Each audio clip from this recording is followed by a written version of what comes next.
Hey guys, thank you for tuning in to Sundays at the Square, and I'm your host, Tony Ringgold. Hope everyone is having a wonderful weekend thus far. I know I am. I am so happy. I've missed you guys so much, but I have to say Happy New Year. It's going to be a great year. 2019 is going to be awesome. I am so happy because, of course, you know I have the best guests come sitting around right here in Sundays at the Square, whether they're via phone or here in the studio. They have some wonderful, positive things going on in the community. And so, without further ado, I want to hop right in. I'm really intrigued. I have a wonderful guest by the name of Patrick Richardson, and I'm going to allow him to introduce himself a little more. Okay, well, I'm Patrick Richardson. I am the executive director of the Coppers Cove Soup Kitchen, located in Coppers Cove. We're located at 201 West North 1st Street in Coppers Cove. We're open 11 to 1 for lunch and 4 to 6 for dinner, Monday through Friday. I've been in this area here for about 5 years as the soup kitchen, but personally I've been in the area for about 15, 20 years. Joined the military here. Wow. Fort Hood, yes. Gulf War veteran, and came back, and now I'm serving my community at the present time. Yes, and we want to thank you for your service. That's awesome. Awesome. So you came back and you decided to settle in Killeen. Where are you originally from? I was born in Virginia. Okay. My father was military, yes, so I've been everywhere and settled right back here in Texas where he is as well. Awesome. So, Patrick, I want to find out a little bit more about the soup kitchen. Did you start the soup kitchen, or how did this even come about? Yes, in 2013, me and my sister, I originated the soup kitchen, and she wanted to have some things to do with the veterans, and so we came together and received a building over here on 1st Street, opened it up for the soup kitchen, and it's been going ever since. So we've been in business here for 5 years. We started off just feeding individuals, but we have grown since then. Wow. We feed them. We have a clothes closet now. Wow. We have a place for a shelter. It's called a safe place for the kids now. We give large meals, Christmas and dinner, Thanksgiving. Yes, Thanksgiving and Christmas. And then we also have a Santa Claus that comes in every year. This year we were able to service 50 kids. Wow. This year. Yes, they received at least 3 to 4 presents a piece. Oh, that's major. Yes. That's awesome. Yes, and some of the individuals that were able to get kids gifts sponsor them now throughout the year.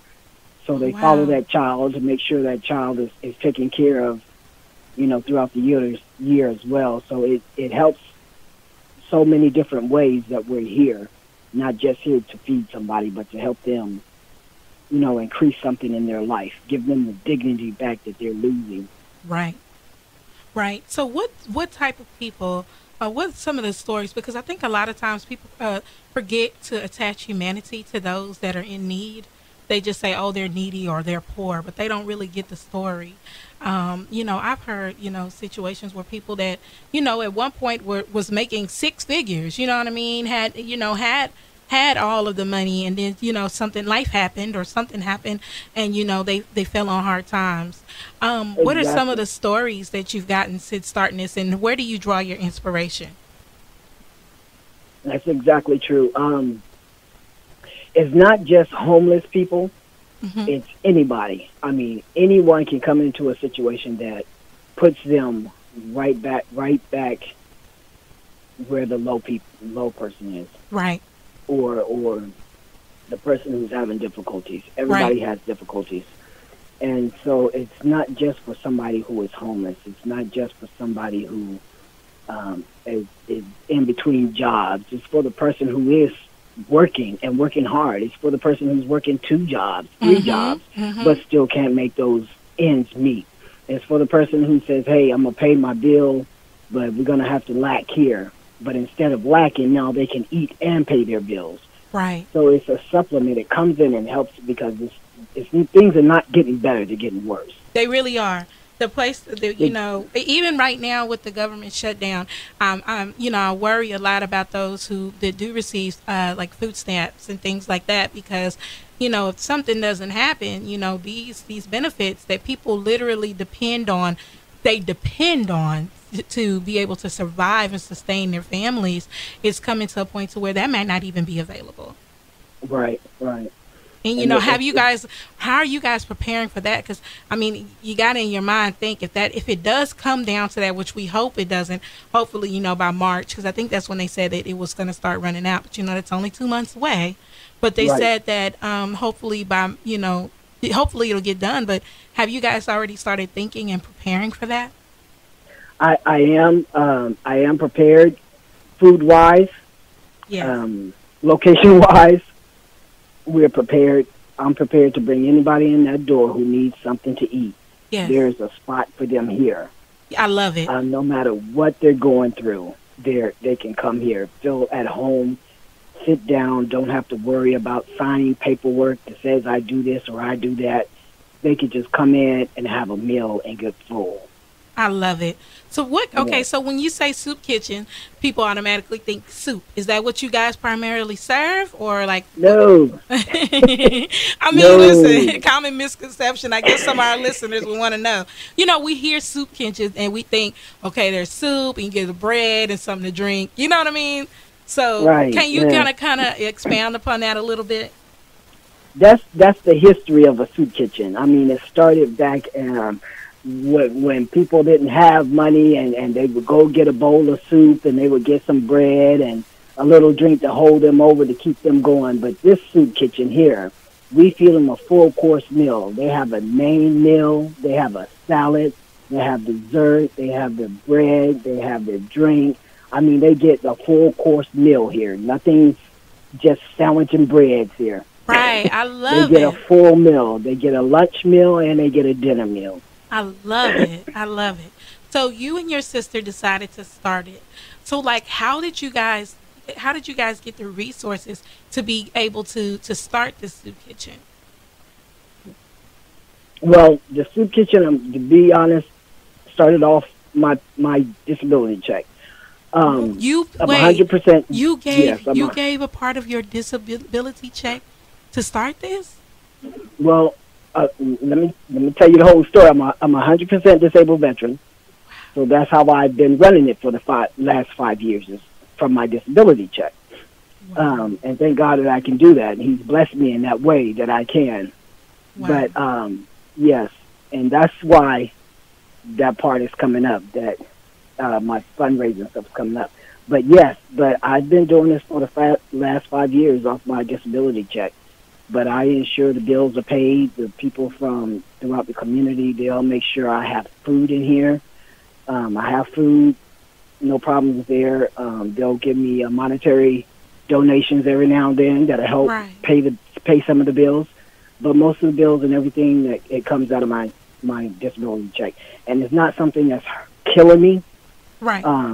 But it's being provided, and it's being provided through the mercy and grace of God. So Amen. It's been working for the last 5 years.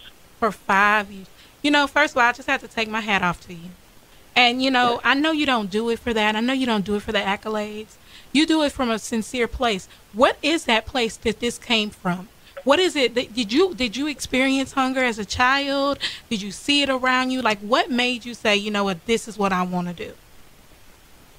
2010, I had a surgery that caused me my near death.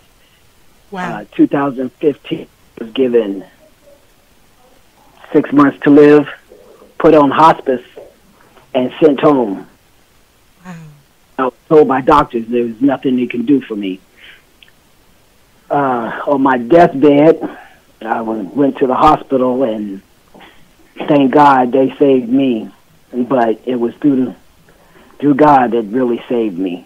And if he put me on this earth to be saved one more time, then there was something he needed me to do. Yes. And there was something he wanted me to do. Yes. Yeah. That's awesome. What my mission and what my purpose, is, and it's to take care of his people. And I actually, that's all of our mission, is to take care of each other, That's to right. grow each other and help each other. And so that's my thing. I'm here trying to do the best that I can, what God has given me, and to continue to do that, to give people the most that they can so they can serve him just as much as I do. Yes. That's beautiful.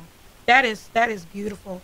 What type of support do you have? A lot of your family support to help you with this and things of that nature? I'm kind of lonely right now. I'm a loner right now. I'm in here by myself, but the community, they'll come in every now and then and help out. The people who come here to eat, that gives me a lot of strength. Awesome. I mean, to see them say thank you, to see them smile, to see them come in here, and one woman come in here and cry, says, should I be here because I have a job? But I said, can you pay all your bills and have any problems? She says, no, I can't. Well, then you're right where you're supposed to be. Yeah. So I know I'm here for a reason. Right. These people that come through these doors are so grateful for what they receive. That's the best that I can receive out of any gratitude from anyone, is what I see that these people receive here. The happiness that they have when they leave here, when they come through these doors, is like they're in a new world where they laugh here, they're safe here, they're secure here, and they can be themselves here. And it's a blessing to see them rise to what they can do. I can see them go and get jobs and get apartments and do things that they had not been able to do. So it's a blessing just being here, just seeing that. That's, you know what, and I tell people all the time, when you give back and when you help someone else, it's not even just about it. Of course it's about helping them and making, helping to make their life a little bit better, a little bit sweeter, but it does something to you too. I mean, it really does. It's so fulfilling to be able to help someone else. And, I'm reminded, of, what we're taught even in the scriptures where it says, when I was naked, you clothed me. When I was hungry, you fed me. Like, those are some of the best things that you can do for someone. And we take so much for granted because we have pretty much everything we need. We're not really, I remember one night I was going out, I was running out to the store, and I didn't have on like a heavy coat, and it was cold, but I didn't feel like running back in the house and pulling out my big coat. I just, kept running. And in my mind, I thought about, man, what about those people that don't have shelter? How cold are they right now? Because I'm freezing just running from my house to my car. How much colder are they when they have to sit in this? And and it was raining that night too. So, it's just like, I'm just, in my mind, I'm like, what about the relief? You even think about some of the warming stations. There's one warming station that I know of for sure in Temple, and I think there's one in Killeen. But if you don't have transportation or a way to get there, like, or even the knowledge that there is something like that, I mean, you're just pretty much stuck out, and those types of things are the things that I think that we should think about. Our listeners, we should, really think about how blessed we are and then find a way to give back. So what we're going to do is we're going to take a short break. But when we come back, we're going to talk a little bit more about how you, our listeners, can get involved and help with the soup kitchen. Is it called the Copper's Cove Soup Kitchen? Yes. Yes. Okay. Well, we'll be right back with Sundays at the Square.